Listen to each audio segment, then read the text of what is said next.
All right, everybody. Hey, this is our Mod 1 quiz corrections video. We're going to go over 3 of these 11 problems because really we did well with this quiz except for these 3 problems. We're talking number 7, number 10, number 11. Let's start with number 7.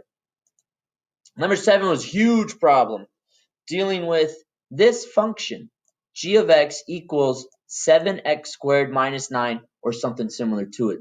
We wanted to write domain and range in inequality, set, and interval notation, and then we wanted to compare it to just the parent function f of x equals x squared, and to see how it's changing and stuff like that. So let's get into this thing.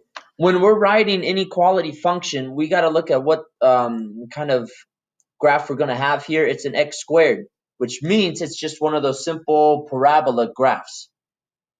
With parabolas, with quadratic graphs, our domain is all real numbers. So we could write this as an inequality by going negative infinity less than x less than positive infinity.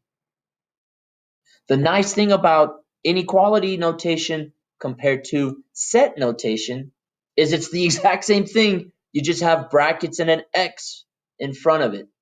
So we're going to put our negative infinity less than x less than positive infinity. Now in interval notation, it's different. Inequality set notation is basically the same thing. Interval notation is a little bit different. As interval notation, we're going from the left side to the right side. We're going from the biggest to the smallest. So with this one, we need to use either parentheses or brackets. We're going to use parentheses for this one because we're talking infinity.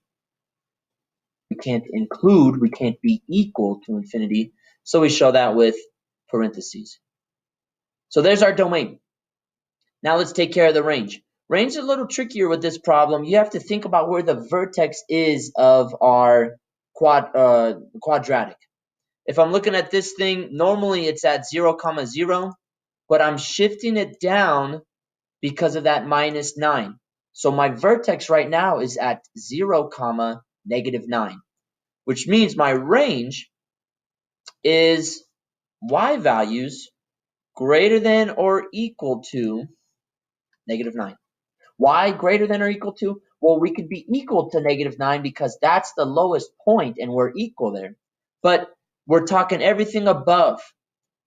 Quadratics are going up unless we reflect them going the other way. So this is positive. It's still going to be going up. We need everything greater than that lowest vertex point.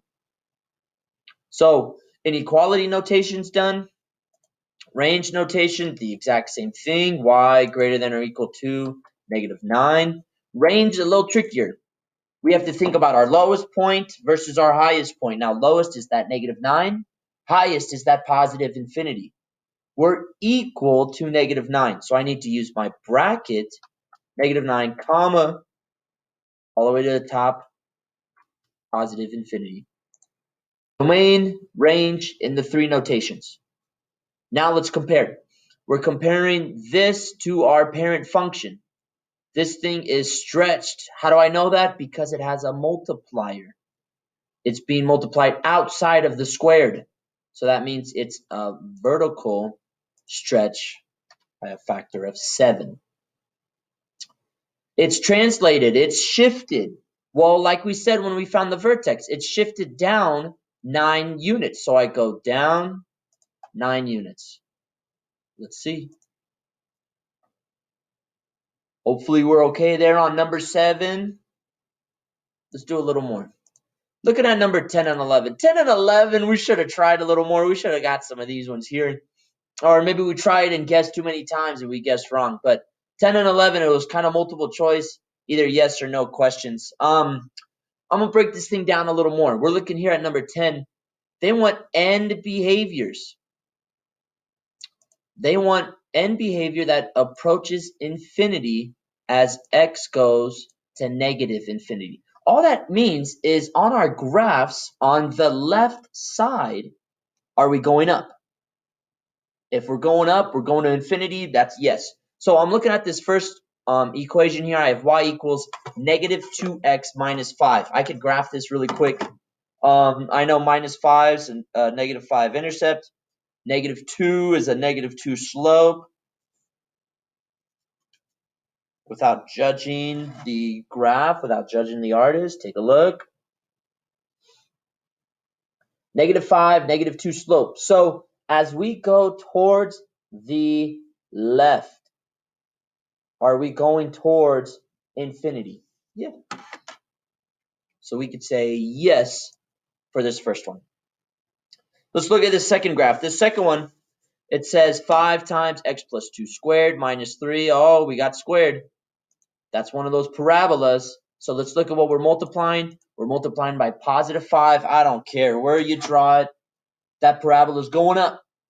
Doesn't matter which side, left or right. That parabola is going up. So this is another yes. The last one here is probably the trickiest one. Maybe this is the one that threw us off. But we're looking y equals -3 to the x power. Now, when we're looking at this stuff, guys, we have exponential graphs. This is a regular exponential graph. Notice the negative on the outside there. That reflects it over that over that x-axis. Is our left side going up to infinity? Let's see. We're there. So there's number 10, looking at end behaviors. Let's get to number 11. Number 11, comparing functions again. And looking to see how this function compares to just a regular apparent function. We have negative, so that means we're reflecting. We have x plus 3 on the inside. That means we're shifting to the left 3. We have a -2 on the outside. That means we're shifting down 2. So let's look. It says when compared, g of x will have a vertical stretch of 3. What the heck? Where'd they get vertical stretch from? There's no multiplying by 3 anywhere. That's false. When compared, it will be reflected over the x. We've got negative on the outside. That means, yes, we will reflect over the x. The last one here, it says will be translated left 3 and down 2. Well, isn't that exactly what we said? Isn't that what we noticed from the beginning? Plus 3 means to the left 3. -2 on the outside means I go down 2. So we should be okay there.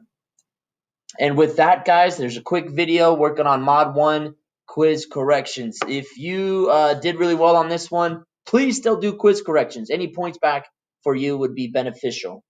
So no matter who you are, let's get the quiz corrections done and these notes, and then we'll be all good to go. Thanks so much, guys. Talk to you later.